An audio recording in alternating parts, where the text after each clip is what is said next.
Hello guys, Dhananjay here and welcome to in-depth review of Lenovo Z2 Plus, which I'm going to do after using the device for almost 20 days or more than 20 days. So without further delay, let's get started. First of all, let's start with the build quality of this device. So glass back panel is present and front panel is also glass, which is quite obvious. And on the edges, you have some fiber type material which feels like plastic to me, but I ended up using this cover which comes in the box with this phone because the back glass panel acquires a lot of fingerprints. And not only this, but if you use this phone without cover, you will end up getting scratches on the back panel. So make sure you use the cover which is provided in the box. I did not use any type of scratch guard in the front, and still the device did not get any type of scratches even after putting it in my pocket with keys and all those things. Volume buttons and power button is more than tactile and it gives great feedback in my opinion. USB Type-C port is present at the bottom side of the phone, and yes, you do have headphone jack. A separate headphone jack is present on this device, which is a huge relief for me personally. And not only this, but you have the speaker grills on the bottom side of the phone too. I would say that the sound quality via the headphone jack is pretty good, and when it comes to the speaker, which is a mono speaker, not a stereo speaker, the sound quality remains to be good. It's not the loudest speaker that I have heard, but it's surely not bad at all. So the Lenovo Z2 Plus, which you are seeing right now, has Snapdragon 820 processor, 64GB of inbuilt storage, 4GB of RAM. You can also get the 3GB RAM variant, but it will have 32GB of inbuilt storage. So just in case if you are confused whether to get the 3GB RAM variant or the 4GB RAM variant, I would highly recommend you to go with 4GB RAM variant because you will get extra storage with that device. But if you are okay with the 32GB internal storage, then you can go ahead and buy the 3GB RAM variant. The device was launched in India with Google Now Launcher to make it feel as if it's a stock Android device, but actually it is not. There are many things which are not at all in Android. So if you want to see quick settings toggle, then you will have to swipe up from bottom of the screen, then you will see the quick settings toggle, which is similar to iPhones. And if you want to see the notifications, you will have to slide down from the top of the screen, but there is no settings icon in the notification bar, which bothers me a lot, and that's why I have the settings icon on the home screen so that whenever I want to go into settings, I can jump directly into that. Whereas with almost all the other Android devices, when you look at the notification bar, you can directly jump into settings. And not only this, but the performance with the ZUI remains to be good, so I won't really complain much about that. Multitasking with this 4GB RAM device was excellent. I did not have any type of issues. Even the performance, app opening time, gaming on this device was flawless. Even though the performance is fast, app opening times is fast, multitasking is great. I have a lot of complaints with the software, and software is one of the only departments where I will say that I have a lot of complaints with the Z2 Plus.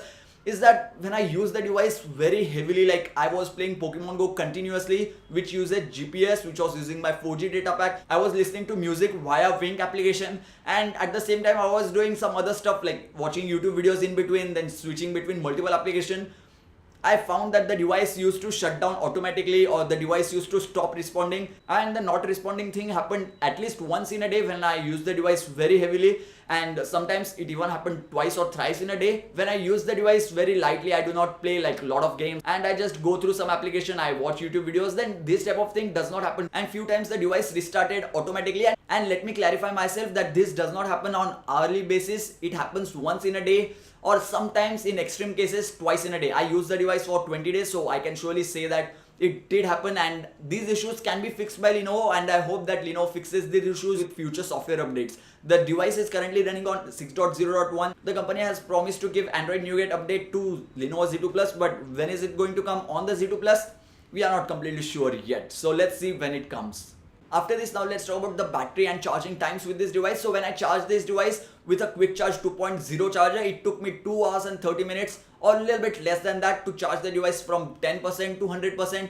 If you charge the device with quick charge 3.0 charger, then the device will obviously charge faster, but they do not supply the quick charge 3.0 charger inside the box, so you will have to buy it separately, which will cost you around 1000 to 1500 Indian rupees. And if you want to buy some quick charge 3.0 chargers, then I'll give some links in the description box below. Do not forget to check it out. And now let's talk about the actual battery life with this device. When I use the device heavily, I can surely say that the battery life is pretty good. I would give the Lenovo Z2 Plus 8.5 out of 10 for the battery life because I got around 4 to 5 hours of screen on time with heavy usage. And when I use the device slightly, like watching movies, using WhatsApp, Messenger, all those applications, and using Wi-Fi, then I got 6 hours plus screen on time with this device. And you can surely spend an entire day with the Lenovo Z2 Plus. And if you are a very light user, then you can surely manage 2 days with this device. This device does not have a micro SD card slot, but it surely has 2 SIM card slot, and you can use your Jio SIM card and some other SIM card if you are interested in that. And yes, Jio SIM card works super fine. VoLTE support is present on this device. But as I said earlier, software is not that well polished. Even though the performance remains good, sometimes you will face issues. And since last 3 days, VoLT is not working on this device. And as I have used the device for 20 plus days, I can say that for last 17 days, VoLT was working almost fine. Sometimes VoLT did not work, and as soon as I restarted the device, VoLT started working once again. But since last 3 days, it is not working at all. I tried to reinsert the SIM card, I tried to reboot the device, I tried to change settings manually, but it did not help at all. So I guess I might have to wait for a software update, or I might have to do a factory reset in order to get the VoLT working. Last year, Snapdragon 810 processor was known for its heating issues, but the Snapdragon 820 surely doesn't have any type of heating issues, and this device over here, Lenovo Z2 Plus, also does not have any type of heating issues. If you use the device extremely, like play games for 45 minutes, then the device will surely get warm, but it's not anything near to uncomfortably hot or something like that. So in the case of heating issues, I would say it does not heat up, and you can go ahead and buy this device for heavy usage too. Fingerprint sensor is present on the front of this device, and the device gets unlocked immediately, almost immediately. So as you can see, if I keep my finger right now, the device will get unlocked. Oh my god, it got unlocked, and it was like a millisecond. So fingerprint sensor gets a huge thumbs up, and you do not have to press this button in order to unlock this device. You can simply keep your thumb over here and the device will get unlocked. This device has a physical home button, but it does not have physical back button or multitasking button. But you can enable the software buttons via settings, but I did not do that. I wanted to use this single physical home button, and I have to say that I was completely impressed with this device's home button, which works flawlessly. If you want to shift between applications, then you just have to swipe right or swipe to the left on this home button, and the applications will be changed up. That's a great thing. If you press the button completely, then it will come to the home screen, and if you just touch the home button, then it will act as a back button. And I have to say that it did take me around a day to get used to it, but once I got used to this, oh my god, it's a great functionality, and you do not need back button or like multitasking button anymore. And as soon as I switch to another device, I'm going to do like this and try to switch between application, which is not going to happen.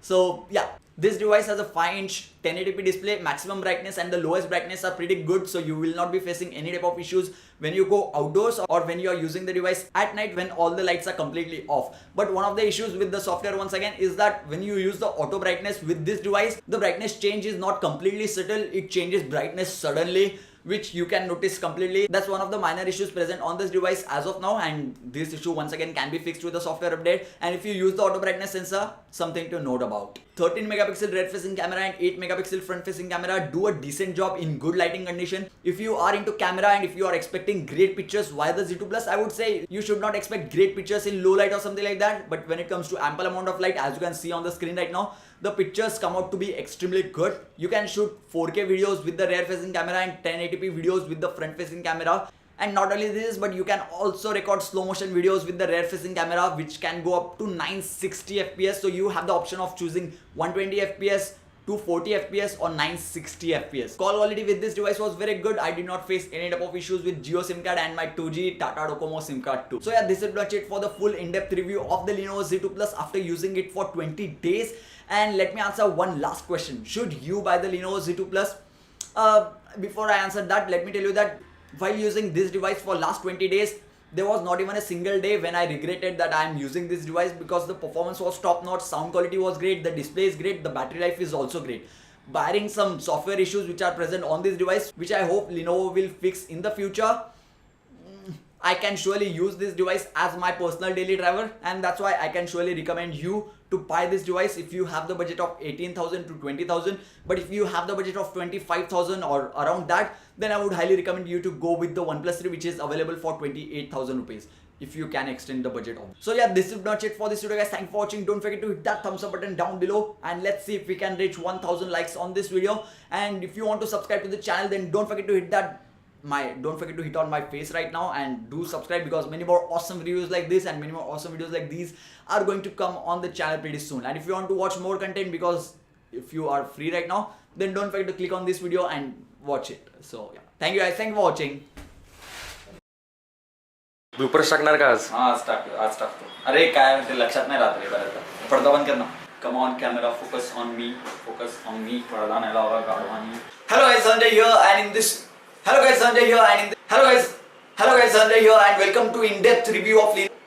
Because the glass back panel, because And if you buy the 32GB RAM variant, you will end up getting 3GB of RAM. But guys, you can when it comes to performance with the ZUI,